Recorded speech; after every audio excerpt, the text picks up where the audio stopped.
Hello, everybody. Hi.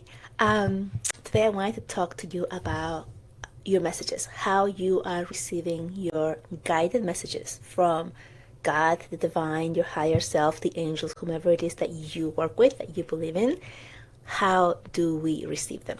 So the answer is they're very subtle. Everything is extremely subtle to the point that we think it's just a passing thought that has no weight or that has no meaning.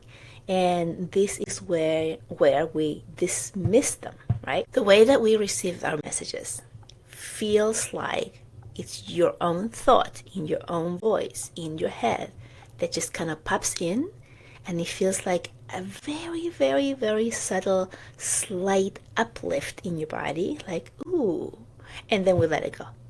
And the reason we let it go, many reasons, but some of the reasons that we let them go is that we don't believe it's real. We don't believe it's true. We don't believe it could be. We don't believe we're gifted enough to receive it. We don't believe that it's good enough. We begin to get that ego come into our heads that says, who are you for this? You can't be this gifted. You can't have these things. This is not really happening. You're making it up. All of those little things that come into our head is your ego. And your ego is there to help you stay protected. So if you're here, you probably had in some type of parallel life or past life a time where you were persecuted or hurt because of your connection to the unseen, right? So at the very beginning, we were very connected to, we were one with the universe, with other humans, with nature, with everything. And then as time went by, that started to be removed and it started to be separated through the introduction of different types of religious services. Now, the religions came from someone who was really high in consciousness who was teaching this. But then mankind, the ego, was like, that's too scary, so let's put some rules around this. The problem with all religions is that they were created by mankind, and mankind can only see the whole picture through man's eyes. And when I say man, I mean human beings, not specifically men. And so we can only see the teachings through our human eyes and beliefs, with the ego included, which is extremely limiting, right? It's because the ego and our whole human being here are all about fear. And you will see this because you see this in every religion, that there is some type of fear put upon. Like, if you don't follow the commandments, then you're going to hell. And that's the only one I know because I was raised Catholic and that's the religion I know about. But you guys, whatever religion you grew up around knowing, you would know what is the thing you're not supposed to do in order not to get punished. Even in Hindu, it's like it's the karma. Oh, you did something bad, so now you're coming back and it's going to repeat unless you whatever. So everything has to do with fear. And fear comes from your ego. And your ego comes from the part of wanting to protect you so you don't get hurt, so that you don't get persecuted, burned at the stake, shun away from your family, all of those things that did happen in different past lives or parallel lives, whatever you want to call them. So that's where that comes from. And this is why it's so difficult for us now to believe and trust what we're actually receiving. We are actually receiving the messages all the time. They just feel like it's our own thoughts, because they are, because that's how you receive them. You receive your messages through the sound, thought of your own voice, because that's you. You're not going to hear my voice in your head unless you've worked with me and then have some people say, I heard your voice telling me. I'm like, okay, that's still not you. But you're going to hear it as if it's your thought, your inner thought. And the difference between a guided divine message that you're receiving versus ego is that the ego is always going to have something that makes you feel smaller, like a criticism, like a judgment. You could have done better. That's like, oh, didn't I do enough? Yeah, you did, but what's the next thing? What's the next thing? Could you do something better than that? And then that takes away from our feeling like, wow, I did amazing, right? That's ego, because it's not lifting you up, it's stopping your feeling of feeling amazing in the moment and continuing to feel that way. It stops it because it makes you think like, oh, that wasn't enough. Oh, I have to do more. Instead of like, no, you are good enough. You are good enough right now, exactly with what you're doing right now. So that's ego. Ego's going to tell you something that is making you feel small, stop you, criticize you, judge you. That's ego. Divine guidance is the one that gives you a very, very, very subtle, slight moment of, I feel seen, I feel loved, I feel amazing, I feel enough. I feel like what I just did, what I just accomplished here is fantastic. Imagine a little child, a 3-year-old, who comes over and gives you this picture, and maybe it's your son or your daughter, and it says, here, I just drew you. And they're so excited, so full of life and excitement, and like, I can't wait for mommy to see this. And they show it to you, and it's like a circle with some dots in it, and you're like, what is that? I wouldn't even have known that's supposed to be me or a person unless the child had explained it to us, right?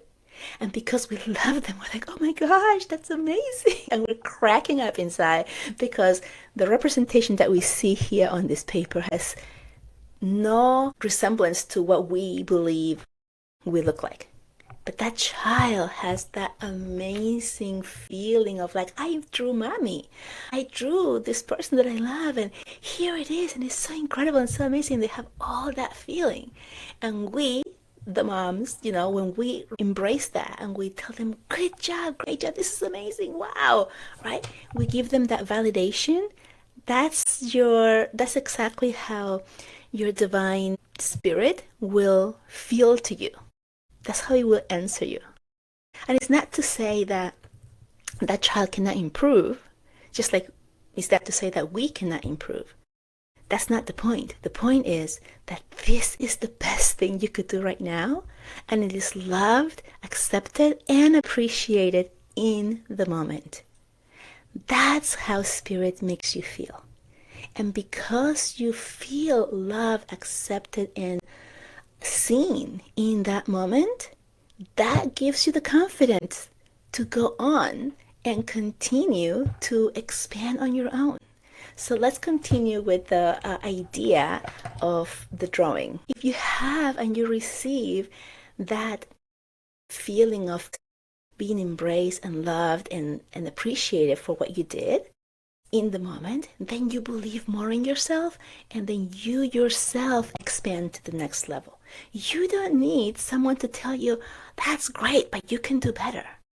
Because that judgmental voice that says, yeah, that's great, but you can do better, is actually telling you, no, you're not good enough right now in this moment. And that's why we feel our energy retract and shrink. Because even though in today's society, messages like that or voices like that or comments like that can be supported by saying, well, I'm just pushing them to go to the next level, or I'm just letting them know that there's something more, it actually is doing the opposite, because what it's doing is it's crushing the spirit. The spirit is the part that just loves and flows and is amazing. So when you're receiving your message, it's going to feel like a very slight voice in your head. And it just takes maybe like a quarter of a second in your body that you feel it. It's like a little uplift, a little excitement. Then your ego comes in and it starts telling you all the nays, right?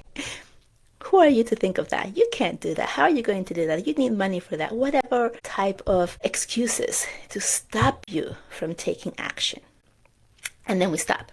We stop dreaming. We're like, whatever. And we forget about it and we don't do anything. The ego did its job. It kept you safe from being seen, because most of the time when you do get that little thought, that little idea, that little uplift within your body, it's something that's scary because you haven't done it before. It's something that's scary because you don't know what the outcome will be. Let's say you should draw a picture of yourself and you have believed yourself to be a terrible artist throughout your life. So you're going to have that thought or that idea like, oh, maybe I can do it. And then ego's going to say, who do you think you are? You always got like a B or a C in art class. You can't do this, blah, blah, blah, blah, blah. And then you're not even going to try it. Now, if you get that uplift and you're like, oh, Well, let me just try and see. Let me just play as if you're a baby, a child. Let me just play with the idea and this thought and just draw something. And then you can prove to yourself, like, okay, yeah, this is pretty bad. And you can laugh at yourself. But you did it. You did it. You took action upon that little voice. And it's going to remain there as evidence that you listened to your higher self. And when you begin to listen and take action to those little bits of pieces of information that you're receiving, what's going to happen is you're going to start creating this back and forth and making like the infinity sign of relationship between you and your higher self, or you and God, or you and your guides, your angels, whomever it is that you're working with. You're creating this communication between the messages and yourself, the unseen and the seen. You're the seen, you're the 3D. And then maybe you'll look at it next time and you'll be like, actually this doesn't look so bad, right? And if you have a thought like that, then that's when you yourself choose to expand into the next one. So maybe the next message you get is like, I was just playing with you, but what I really was thinking is that you could write something, like maybe write like a deep sentence that has meaning, and you're like, what is that? Okay, well, let me see what comes up. And you can write something, and then you can be, wow, like that's really cool, or that's really deep, and did that come from me? And question it, right? So it doesn't matter what it is. What matters is that you listen to it because it's truth. You take action upon it because that acknowledges whomever or whatever it is that you're receiving the message from, that you're listening. And then that gives you a stronger path, a stronger next time for you to have that communication. It's just like when you make a new friend. Hi, how are you? Oh, where are you from? I'm from here. Oh, I live there too. Oh, I did that. And you have like that type of getting to know you conversation. And then maybe the next time you see them, you ask a little bit more about the background and you start to get to know each other. And as you become more and more comfortable with the person, then the friendship becomes to get deeper and you start sharing things that are more meaningful to you or things that are more personal to you. You don't do that on the first time. You do that when you start to feel comfortable, when you have developed enough trust in the relationship. And that's exactly the same way that spirit, your guides, God, your angels, develop that relationship with you. It's not them, it's on your side. You're the one who has to make that step to listen, to follow up, to believe, to trust, to take action on what you're receiving. And then the more that you do that, the more that you are able to get the messages stronger, easier. You begin to listen faster. You begin to see the synchronicities between one thing and the other, or what happened when you took action, what happened when you didn't. And you begin to notice that there's actually a pattern. There's actually something happening here for you.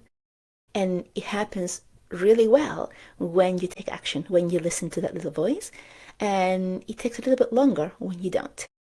You begin to see these patterns and then you begin to trust. And the more you do it, the more you trust. And the more you trust, the more you receive. And the more you receive, the more your life begins to take change into a place of more flow and more ease. So it's that little voice that you get that sounds like your own thought in your head. But it gives you that very millisecond of an uplift in your body that makes you feel like almost like wow, right? Like almost like a mini surprise or something.